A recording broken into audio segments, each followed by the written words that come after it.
Ayan, so magandang araw mga kababayan, and this is Divine PH, and ngayong araw po may gusto lang akong pag-usapan.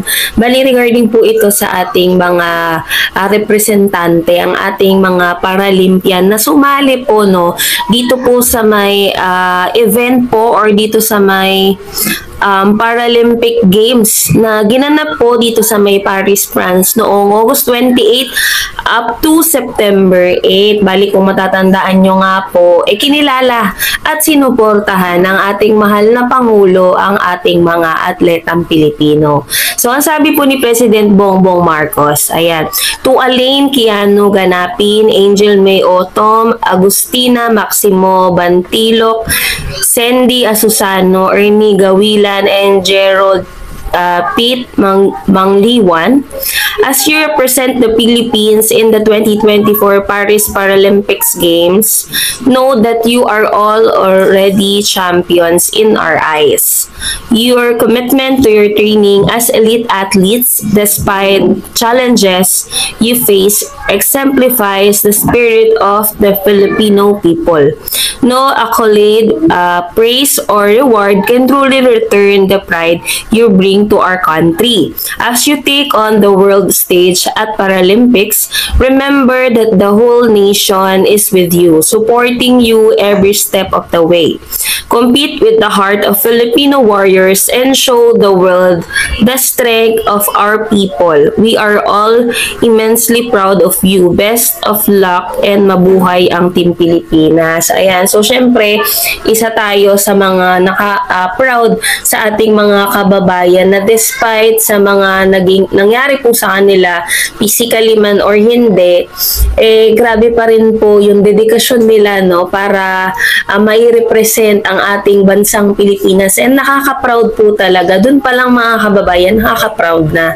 And syempre, nakakatuwa po na makita na ang gobyerno sumusuportas hindi lamang po dun sa mga atleta kagaya po nung nila Carlos Yulo, yung mga atleta natin na nagkaroon din ng courtesy call kay President Bongbong Marcos nung pagtapos din ng Paris Olympic din nila, syempre nakakatuwa po na walang pinipili, Dapat naman kasi talaga ganun yung pagsuporta ng ating sa pamahalaan, hindi lang syempre sa ating mga Pilipino, 'di ba? Nakukuha na ng mga kababayan natin yung suporta sa pamilya nila.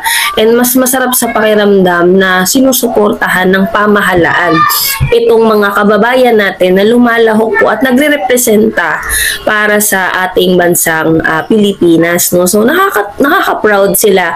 Biruin nyo, grabe yung dedikasyon nila na irepresenta. Yung sa training pa lang mga kababayan, hindi natin alam kung ano-ano yung mga pinagdadaanan nila emotionally, physically, mentally, So, nakaka-proud syempre na makita itong mga representative ng Team Philippines na lumaban dito sa Paralympians dito nga na naganap sa may Paris.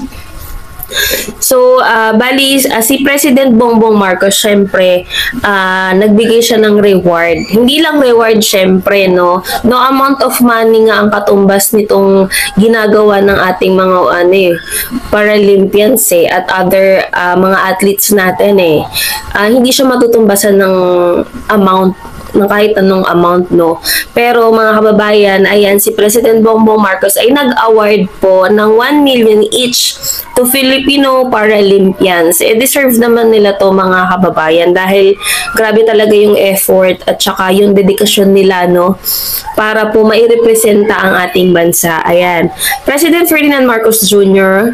Awarded cash incentives and citations to the Filipino athletes who participated in the 2024 Paris Paralympics. The President, along with First Lady Lisa Araneta Marcos and their sons William Vincent and Joseph Simon, welcomed the Paralympians in Malacanang.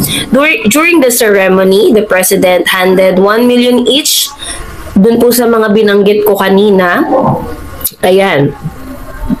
Bali, si Miss Sandy Asusano, Athletics, Agustina Bantilok, Archery, Elaine Ganapin, Taekwondo, Ernie Gawilan, Swimming, Gerald Mangliwan, Wheelchair Racing, and Angel Autumn Swimming. Grabe, parang ako mga kababayan hindi ko to magagawa, pero sila no, grabe yun nga yung training, hindi natin alam kung ano ba yung mga pinagdaanan nila para makarating dyan, kung nasan sila ngayon, 'di ba? So syempre nakaka-proud po, and ko-congratulate po natin itong mga kababayan natin na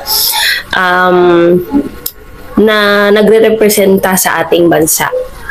Yan. So each athletes also receive a presidential citation from President Ferdinand Marcos Jr. The president was joined by Executive Secretary Lucas Bersamin and Philippine Paralympic Committee President Michael Barredo during the ceremony. Ayan, bali yun nga po yung itong event na po ito, no, yung Paralympic Games, ang venue po nito is naganap doon sa may Paris, France. And from August 28 to September 8 po yun. Yung duration ng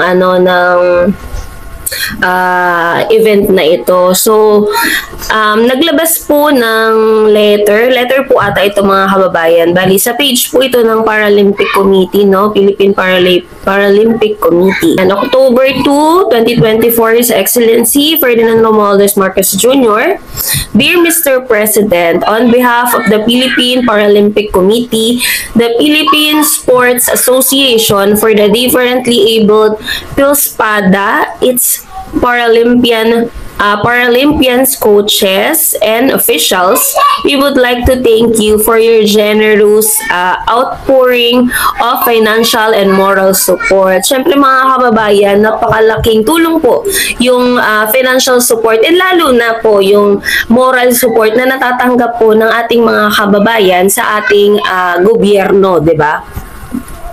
Ayan, words cannot fully express our deep appreciation for the invaluable assistance that you, the Honorable First Lady, and your sons have extended to us. To top it all, you recognize the hard work of our Paralympians through their citations. Allow me the honor to take this opportunity to congratulate you on your outstanding efforts and success in advancing the Philippines Olympic and Paralympic movements despite numerous challenges. These are steps toward the inclusion of our para-athletes in line with our organization's vision for an inclusive society through para sports in the Philippines. Indeed, we are witnessing the realization of your dream for a bagong Pilipinas. Mabuhay po kayo, mabuhay ang Pilipino, mabuhay ang para-atletang Pinoy, at mabuhay ang Pilipinas. Thank you sincerely, President of Philippine Paralympic Committee, Michael Barredo. Ayan. So, grabe din mga kababayan, na-appreciate po ng ating mga Paralympian athletes yung suporta na ibinibigay po ng pamahalaan na walang pinipili, suportahan ng ating Pangulo, 'di ba? So nakakataba ng puso, at syempre nakaka-proud po sa ating mga atletang Paralympian, dahil nga po yung dedikasyon nila para irepresenta ang ating bansa, saludo po ako doon mga kababayan.